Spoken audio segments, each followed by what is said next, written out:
도시는 지금 위치로 하면 그리스에 있었던 항구 도시입니다. 아테네와 그리스 중간 지점에 있었죠.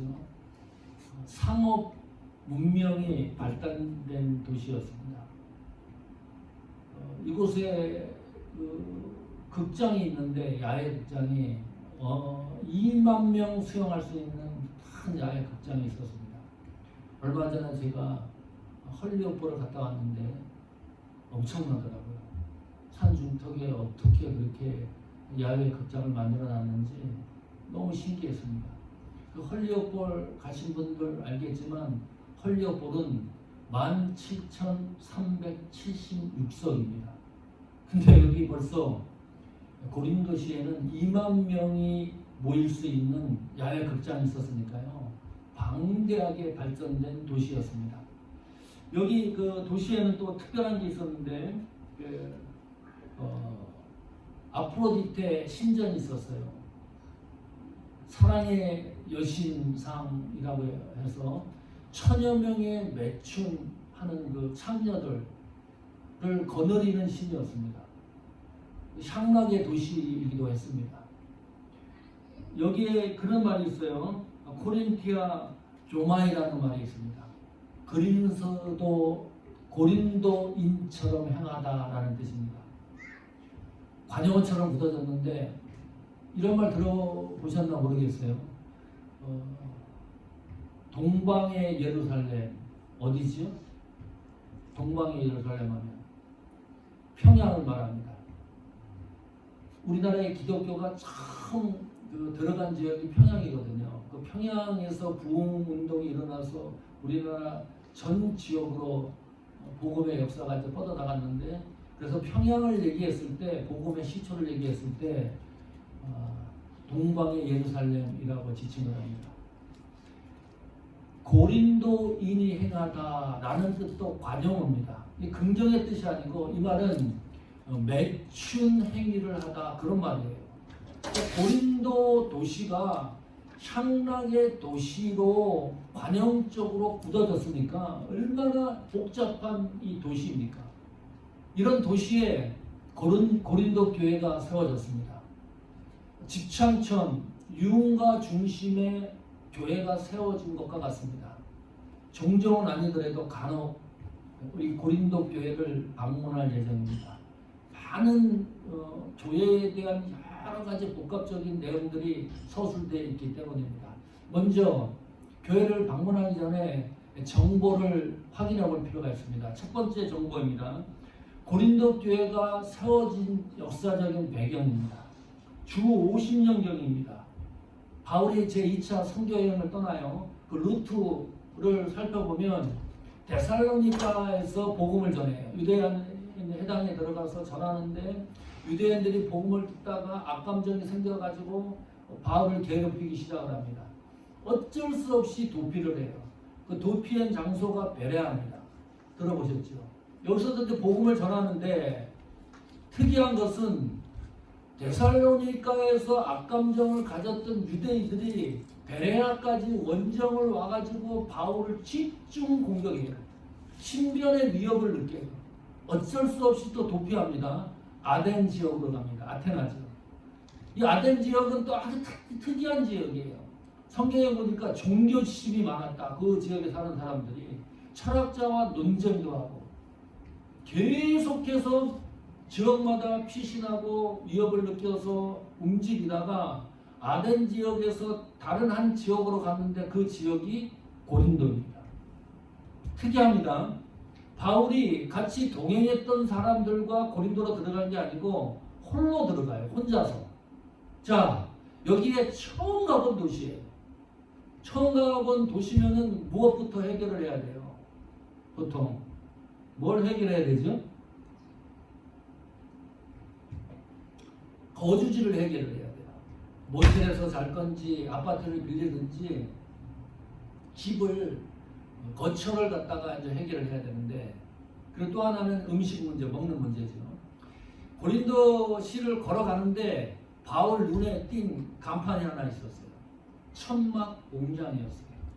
바울이 천막 기술자입니다. 유대인들 교육법에 의하면 아이들이 자라면서 기술을 한 가지씩 가르쳐요. 아주 스페셜하게 가르칩니다. 완벽하게. 어떤 살아가다가 공경에 처했을 때 그 기술로 먹고 살아갈 수 있도록 그렇게 훈련을 시키거든요. 당연히 바울도 천막 기술의 대표 주자였어요. 그 간판이 눈에 떠서 들어가는 거예요. 사장을 만납니다. 주인이지요. 내가 여기서 일할 수 있느냐. 거기서 일을 시작을 해요. 천막이 만드는 일을 바울이 시작을 하는데 그 사장 이름이 누구냐? 놀라지 마십시오. 브리스길라와 아굴라입니다. 기독교 전체 역사의 한 획을 기었던 평신도 부부입니다. 그 부부를 어떻게 거기서 만나게 되는지 상상을 해보세요. 하나님이 접촉하지 않으면 만날 수 없는 사람들이 만난 거예요. 그것도 혼자 그 고린도로 바울이 들어가서 만났습니다. 그 당시 황제가 글라우디오 황제입니다. 로마에 있던 유대인들을 다 추방을 했어요. 본도에 살았던 이 브리스길라와 아굴라 부부예요. 살 수가 없으니까 로마에서 이 사람들이 피난민처럼 거처를 버려두고 내려오다가 고린도에 정착을 한 거예요. 고린도에 가보니까 희한하거든요. 항구 도시고 사람들 왕래가 많고 비즈니스가 너무 잘 되는 거예요. 또 글라우디 황제의 추방 명령에 따라 사람들이 계속 유입이 되고 그러면 집을 지어야 되고 뭐 그 당시는 이런 큰 우리가 생각하는 이런 집이 아니니까 비즈니스가 너무 잘 되는 거예요. 비즈니스가 확장되는데 바울이 거기 들어가서 종업원으로 일하면서 복음을 전해요. 이 평신도 부부에게도 영향을 미치고 그래서 그 부부 가정에서 고린도 교회가 탄생을 해요. 교회가 시작되던 그 멤버들의 이름을 성경에 놓치지 않습니다. 아주 소중하게 성경에 기록해 놓고 있습니다. 이 브리스길라와 아굴라 부부와 만나가지고 바울 사역이 탄력이 붙어요. 끝까지 가는 거예요. 동력자가. 이 동력자입니다. 바울 서신서 마지막 기록들을 쭉 보면 반드시 브리스길라와 아굴라 부부의 이름을 기록을 해놔요. 바울이 잊지를 못하는 거예요. 이 부부에 대해서. 하나 예를 들어 볼까요? 로마서 16장 4절입니다. 같이 읽어보겠습니다. 시작. 저희는 내 목숨을 위하여 자기의 목이라도 내어놓았나니 나뿐 아니라 이방의 모든 교회도 저희에게 감사하느니라. 충격받았어요. 우리 교회는 백승철 목사의 목숨을 위하여 목을 내놓을 성도가 몇 명이 될까? 곰곰이 생각을 해봤어요. 바울은 있다는 거거든요. 이 뭐 거짓말로 기록해 놓은 건 아니잖아요. 바울의 목숨을 위하여 이 부부는 목이라도 내어 놓았다 그렇게 말을 해요. 단정을 합니다. 이런 동력자 관계가 세상에 어디 있어요? 보통 목회자와 양의 관계를 목자와 양의 관계를 묘사를 하죠. 성도와의 관계를. 목회자는 사모하는 교회에 들어온 양떼들을 위하여 목숨을 던지는 사람들입니다. 저뿐만이 아니고요. 지구상에 있는 모든 교회의 목회자들은 양떼를 위하여 목숨을 던지는 사람들입니다. 이상한 게 아닙니다. 이론도 아니고 논리도 아닙니다. 이게 뭐 특별한 것도 아니고 당연한 겁니다.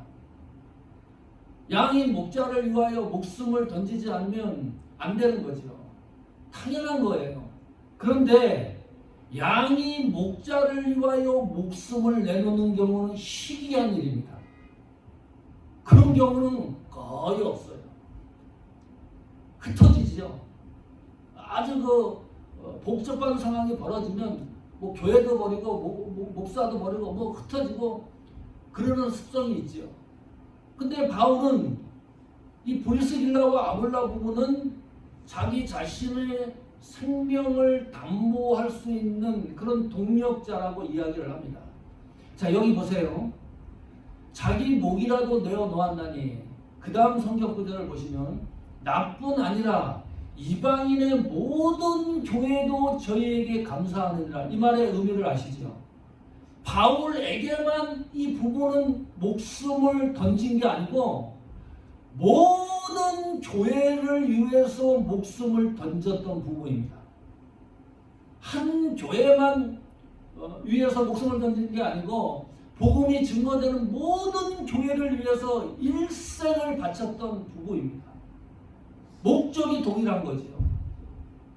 동역자라고 하는 것은 한 목적을 위해서 함께 가는 사람이 동역자입니다.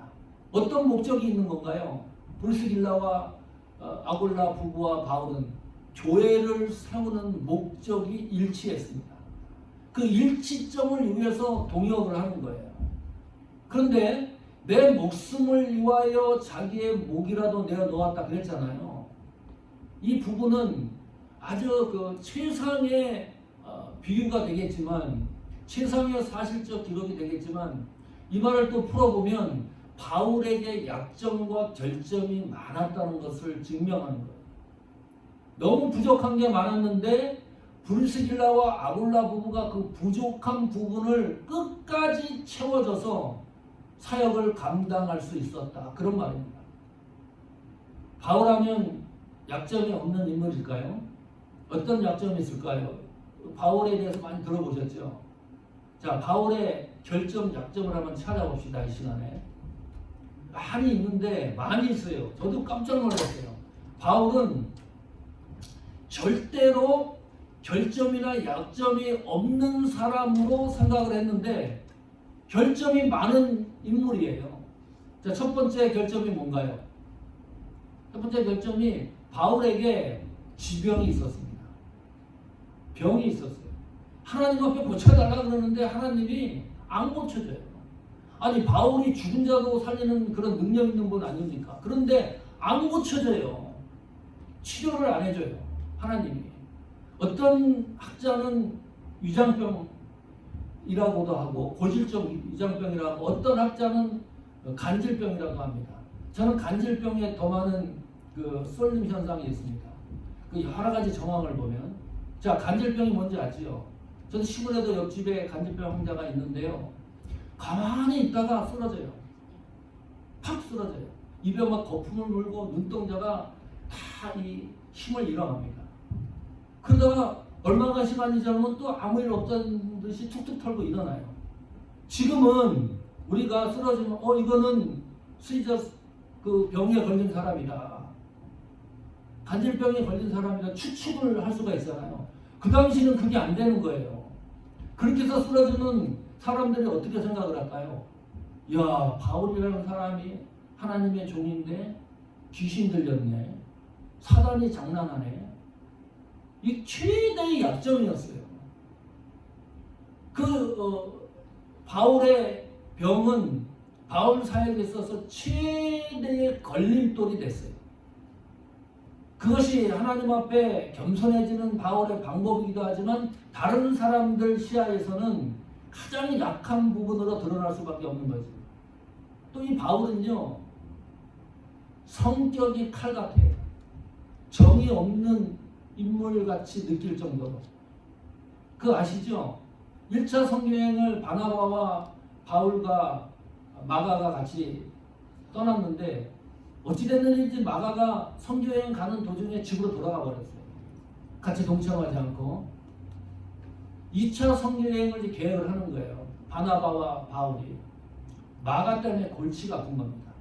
자, 바나바는 그래도 우리랑 같이 선교여행을 갔었으니까 이번에도 같이 데리고 가자. 바울은 절대 안 된다.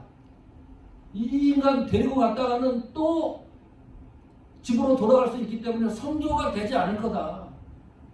다퉈요. 그냥 논쟁하는 게 아니라 엄청 싸워요.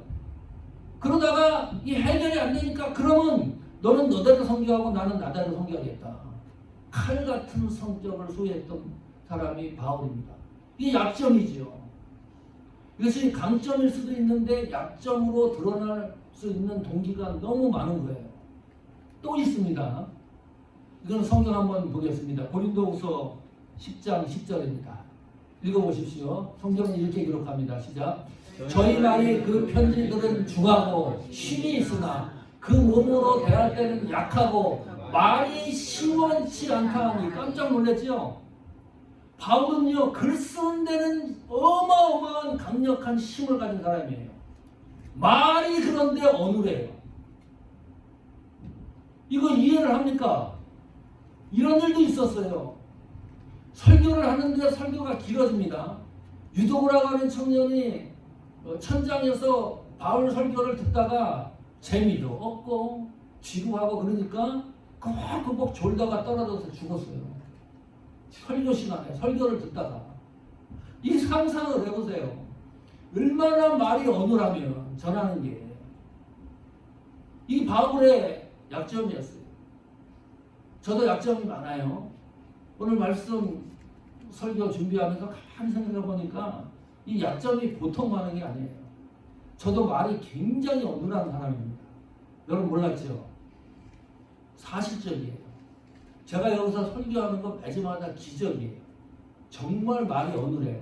임기응변이 약해요. 그 논쟁하는 거 같죠? 그 국회의원들이 뭐 논쟁한다든지 뭐 이런 거 보면 말 정말 잘하는 사람 굉장합니다. 논리적으로. 근데 저는 굉장히 어눌해요. 제 자신을 너무 잘 알아요. 저는 또 천재형도 아니에요. 한경 목사님은 로마서 8장 다 외웠죠. 저 기억력도 그렇게 좋은 머리가 아닙니다. IQ도. 근데 더 놀란 거는 진우 집사님 아버님이 목사님인데 진우 집사님 아버님은 성경 66권을 통째로 다 이 머릿속에 다 있고요. 더 대단한 분이 있어요. 목사님들 중에. 그런 거에 비교를 하면 저는 아무것도 아닙니다. 애우는 것도 굉장히 힘들고 말하는 것도 힘들고 또 사람에 대해서 굉장히 지켜보고 인내심은 있는데 사람에 대해서 빨리빨리를 못해요. 그러니까 답답하죠. 아니 목사님이 뭐 이렇게 답답하냐.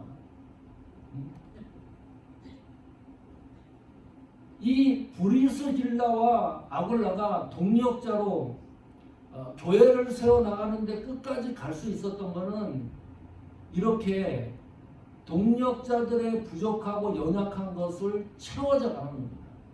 성도와 성도도 마찬가지예요. A 성도가 B 성도를 봤을 때 약한 게 있잖아요. 나는 강한 게 있고 저 성도는 너무 약해. 그런 부분을 서로 채워져 가는 거. 이게 동력자입니다. 그래서 고린도 교회가 형성이 되고 세워져 가고 확장되어져 가는 거죠. 자, 두 번째입니다. 정보를 수집을 하는 겁니다. 왜 바울은 고린도서를 책을 저술했을까요? 이유가 뭘까요?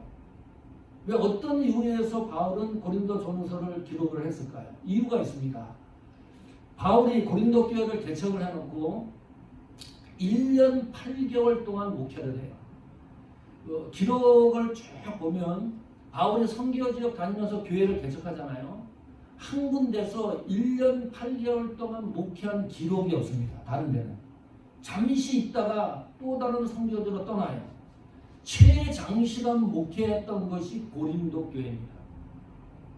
그러다가 바울이 1년 8개월 후에 다시 선교 지역으로 떠나가요. 그때 바울의 후임자로 온 목회자가 누굽니까? 아볼로입니다. 아볼로는요, 바울과 완전히 반대되는 인물입니다. 바울도 천재형이지만 이 아볼로는 거기에 한술 더 뜹니다. 보통 머리가 돌아가는 사람이 아닙니다. 그 당시 유대인 사회에서도 꽤 알려진 인물이 아볼로입니다. 천재형 머리를 갖고 있어요. 그 다음에 바울은 말이 어눌하죠. 아볼로는 기가 막히게 언변갑니다. 아볼로가 붙어가지고 말씨름해갖고 아볼로가 진 적이 없어요. 흰 것을 검다라고 논증을 해서 이길 수 있는 사람이 아볼로예요. 그 당시 수사학의 대가였습니다. 구약성경의 율법에 통달한 사람이었고 또 유대인이었습니다. 이런 강자가 후임으로 고린도 교회를 목회를 해요.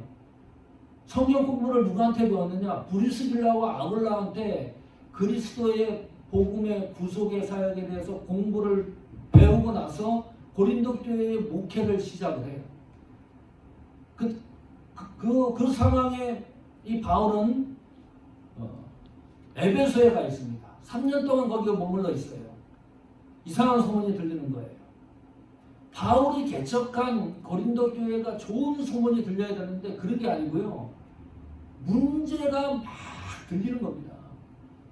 바울이 가슴이 찢어졌을 거예요. 내가 거기에 교회에 1년 8개월 목회를 하고 떠났는데 교회가 시끄러운 소문이 막 퍼져나가는 거예요. 한두 가지 문제가 아니라 11가지 문제가 동시에 그 교회에 벌어졌습니다. 대충 한번 살펴볼까요? 어떤 문제들인지. 파당이 있었어요. 분쟁이. 바울파가 있고 아볼로파가 있고 게바파가 있고 그리스도파가 있었어요. 교회 가면 파끼리 몰리는 거예요. 그 무슨 놈의 은혜가 되겠어요, 교회에. 아니, 백승철 목사파, 무슨 한기원 은퇴 목사파, 장로파, 뭐 전도사파, 권사파, 교회에 그런 것이 실존한다고 생각을 해보세요. 아무 재미없습니다. 분당이 일어나죠. 소송 문제가 또 걸려요. 지금도 소송 문제는 뭐 때문에 걸리나요? 돈 문제 때문에 걸리잖아요. 소송 문제, 십자가의 도의 문제, 교리적인 문제, 부활의 문제, 이런 문제들이 막 산적해 있어요. 그 다음에 교회 안으로 막 성적 문란에 대한 문제, 결혼하는 문제, 음행의 문제, 이런 복잡한 문제들이 고린도 교회에 꽉 묶여 있었던 소식을 바울이 에베소에서 듣고서 이거 도저히 안 되겠다. 이 문제를 반드시 해결해야 되겠다. 그래서 쓴 것이 고린도 전서입니다. 그래서 우리가 고린도 전서를 읽을 때 무게감 있게 읽어야 됩니다. 아주 쉬운 내용이 아니에요. 그 고린도 교회 문제를 해결하기 위해서요, 책망하는 논조도 들어가 있고 엄중하게 성경을 읽어야지만 은혜가 되는 성경입니다. 그래야 문제들을 해결할 수 있는 것을 발견할 수가 있습니다. 그냥 대충 읽어서는 발견할 수가 없어요. 이렇게 기록을 해요. 고린도전서 1장 1절입니다.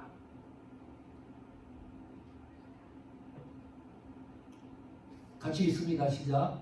하나님의 뜻을 따라 그리스도 예수의 사도로 부르심을 입은 바울과 및 형제 소스데네는, 이 소스데네는 잘 몰라요.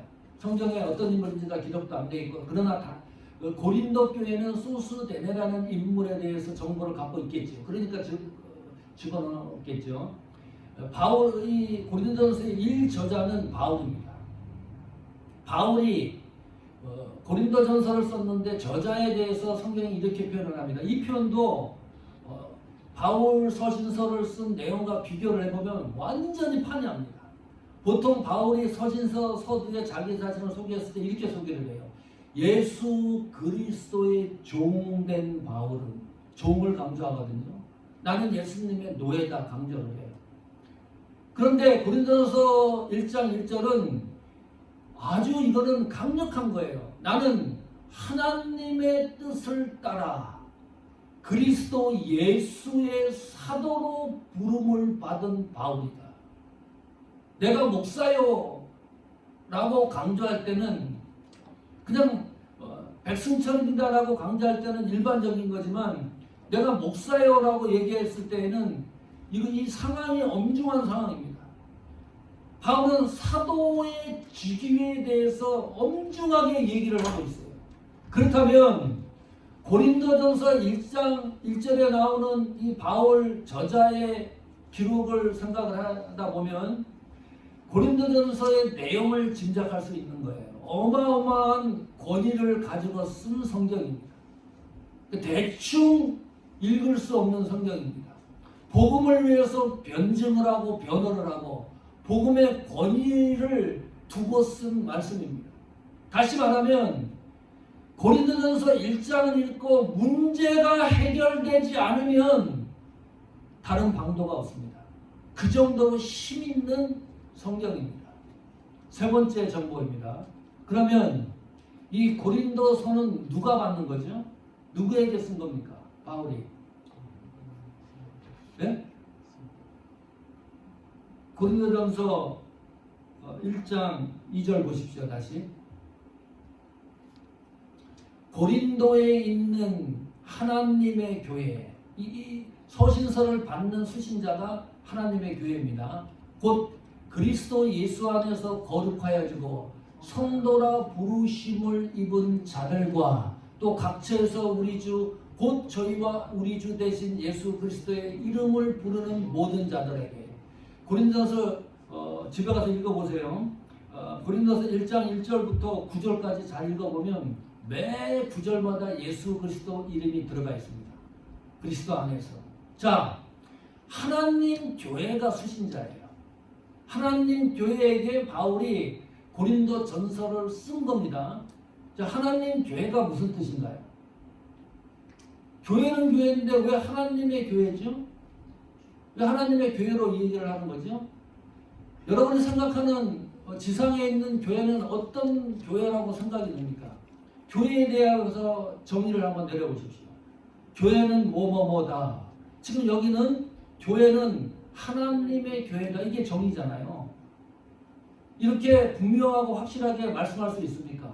교회는 하나님의 교회다. 자, 풀어볼까요? 이 하나님의 교회에 대해서 바울이 이렇게 설명해요. 곧 그 이후에 전개되는 이 문장이 하나님 교회라고 하는 풀이라고 생각하시면 됩니다. 동등된다는 거죠. 그리스도 예수 안에서 거룩하여지고 성도라 부르심을 입은 자들. 교회를 건물로 생각을 했는데 이상하다. 여기는 하나님의 교회를 건물로 얘기하지 않고 그 예수 그리스도 안에서 뭐예요? 거룩하여진 성도라고 부르고 있네. 아니 그러면 여기서 말하는 하나님의 교회는 한 사람 개인을 이야기하고 있는 것이네. 이런 우리가 보이는 건물이 아니고 사람을 얘기하는데 그 사람이 누구냐? 거룩한 성도. 거룩한 성도 한 사람이 하나님의 교회입니다. 이제 우리의 신분을 알 수 있겠죠. 오늘 이 의미를 잘 이해를 하셔야 됩니다. 성도, 거룩한 성도 한 사람이 교회예요. 건물이 교회가 아니고 거룩한 성도 한 사람이 교회입니다. 문제가 생기죠. 어떤 문제가 생기나요? 거룩한 성도가 하나님이라는 걸 어떻게 알겠는데 이 말씀의 문장상 문제가 생기는 게 뭐냐 하면 내가 나를 돌아다 보니까 거룩하지가 않아요. 아주 제약 덩어리고 이렇게 모순된 인간이 없어요. 양심적으로도 그렇고 생각하는 것도 그렇고 성경에서 말하는 이 거룩이라는 단어와 어울리지가 않아요. 내 자신을 살펴보니까. 그러나 성경은 거룩한 성도가 교회라고 얘기를 해요. 그 거룩한 성도가 또 누구냐? 백승천을 두고 거룩한 성도라고 하나님이 말씀하는 거예요. 이 의미를 이해하십니까? 내 상태를 보니까 아니에요. 나는 죄악 덩어리예요. 도저히 하나님의 자녀로 일컬음을 받을 수 없는 존재라는 것을 내가 내 자신을 살펴봐도 알 수가 있어요. 성격도 그렇고 너무나 모순된 게 많은데 하나님은 나에게 너는 그래도 거룩한 성도라고 얘기를 하는 거예요. 거기서 끝나는 게 아니라 너가 하나님의 교회이다. 교회의 중요성을 이해하십니까? 교회는 건물이 아닙니다. 교회는 예배당 안에서 예배드리고 있는 한 사람 거룩한 성도에 초점을 맞춰주는 것이 교회의 생명력입니다. 이게 무슨 말인가요? 내 상태를 보고 하나님이 거룩한 성도라고 얘기하는 게 아니고 그래서 나를 부른 게 아닙니다. 하나님이 뜻에 의해서 선택해서 나를 부르실 때는 하나님은 불완전한 나로 부르시는 게 아니라 거룩한 성도 완성된 작품으로 우리를 부르는 거예요. 이 감격을 이해하십니까? 나는 아닌데 하나님은 나를 부를 때 너는 거룩한 성도야. 퍼펙트한 성도야. 나의 자녀야. 흠이 없는 거룩한 사람이야. 그 말 속에 하나님의 의지가 들어있는 거예요. 하나님이 우리를 거룩한 성도라고 얘기할 때는 하나님의 의지와 목적과 뜻이 내 속에 가득 차 있는 겁니다. 하나님이 완성품, 거룩한 성도로 반드시 만들겠다는 의지가 그 속에 숨어 있는 거예요. 그래서 지금부터 기죽지 마십시오. 여러분의 신분이 뭡니까? 대답하세요. 사모하는 게 성도 여러분, 여러분 신분이 뭐죠? 이거 더 크게 한번 해보세요. 자신 있게. 여러분의 신분이 뭐죠? 거룩한 성도입니다. 예, 변하지 않는 사실이죠. 이 거룩한 성도 한 사람 한 사람들이 모여서 우리 교회에 예배드리는 이 현장을 뭐라 그래요? 회중교회, 보이는 교회라고 이야기를 합니다. 그래서 교회가 이루어져 가는 거예요. 근데 그 교회의 중심은 누구죠? 교회의 몸은 예수 그리스도입니다. 교회의 머리는 예수 그리스도예요. 그래서 하나님의 교회라는 것을 강조하고 있습니다. 내 교회가 아닙니다. 착각하지 마십시오. 백승철 담임 목사의 교회도 아닙니다. 오늘 이 말씀을 보면서 다시 한번 새롭게 생각과 마음을 변화시켜야 될 게 있습니다. 보통 우리는 내 교회가 성장되기를 바라요. 그러나 절대 그렇지 않습니다.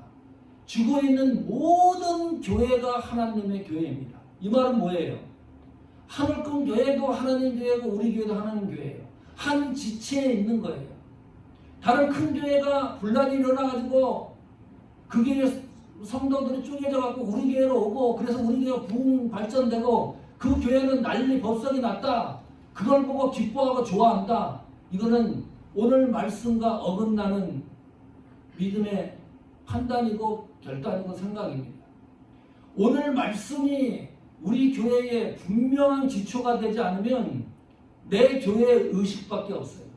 저는 우리 교회가 하늘금 교회도 음식을 만들고 우리가 그러잖아요. 그럼 장로님도 그렇고 목사님이 안 계시면 담임 목사 섬기듯이 하세요. 응? 음식 만들어서 냉장고에 넣어놓기도 하고 얼마나 좋은지 몰라요.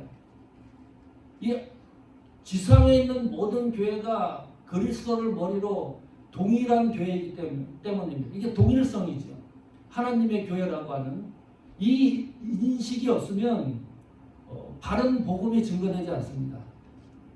서울 그 분당 이창수 목사님이 29교회를 분립시켰잖아요. 대단한 겁니다. 그 목사님이 그렇게 한국 교회에 그런 역사가 없어요. 분립하면 어떻게 이름을 줘요? 제1 분당 우리교회, 제2 분당 우리교회, 제3 분당 우리교회 이렇게 줘요. 우리 교회가 분립해갖고 만든 교회라고. 근데 이찬수 목사님은 분립하면서 분당 우리교회 이름을 쓰지 못하게 합니다. 다 각자 독립된 교회로 분립을 시켰어요. 29교회를. 그 분립을 하면서 목사님이 하시는 말씀이 교회는 하나이기 때문이다. 다른 이유가 없어요.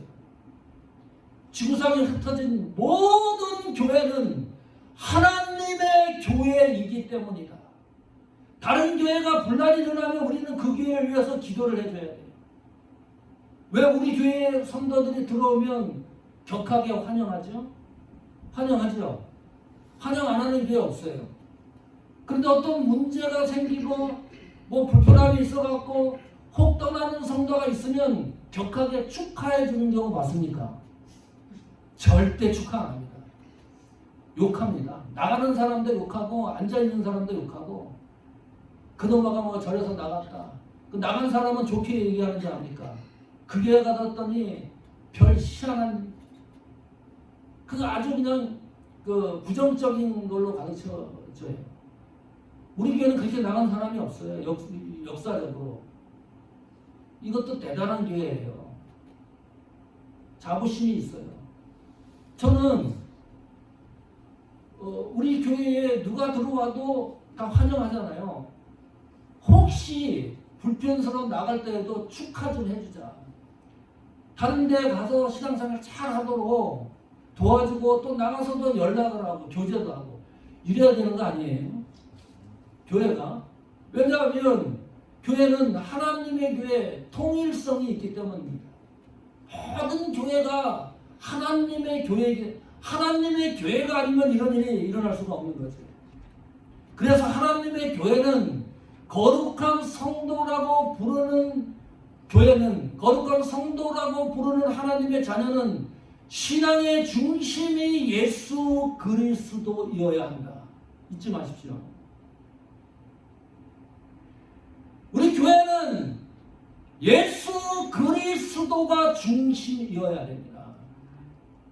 우리 믿음은, 신앙은, 사역은 예수 그리스도가 중심이어야 됩니다. 다른 게 중심이 되면 안 돼요. 기분 좋게 하려고 이런 경우도 있어요. 사모하는 교회는 목회자 중심이어야 된다. 큰일 날 소리 하지 마세요. 저를 중심하면 안 돼요. 나를 중심하고 있다가 목사님과 기분이 나쁘면 어떡할 거예요? 교회 나갈 거예요? 기분 나쁘면 나가겠지. 너무 쉽게 생각을 해요. 교회의 중심이 예수 그리스도이어야지만 고린도 교회 같은 문제가 발생하지 않는 거예요. 왜 당파가 생겨요? 바울파는 뭐고 아볼로파는 뭐예요 도대체? 개바파는 뭐예요? 그 사람들이 교회의 중심이에요. 바울이 계속 한번 성경 고린도서를 읽어보면 너무나 가슴이 벅차고 깜짝깜짝 놀래요. 매 절마다 예수 그리스도 안에서 강조를 해요. 신앙과 하나님의 교회와 부르심을 입은 성도는 제발 그리스도 안에서 신앙생활을 하는 거예요. 그래야 강력한 교회가 되는 겁니다. 그리스도 안에서 그리스도 중심으로 신앙생활을 해야지 어떤 문제가 있을 때 돌파하는 힘이 생기잖아요. 능력이 생기잖아요.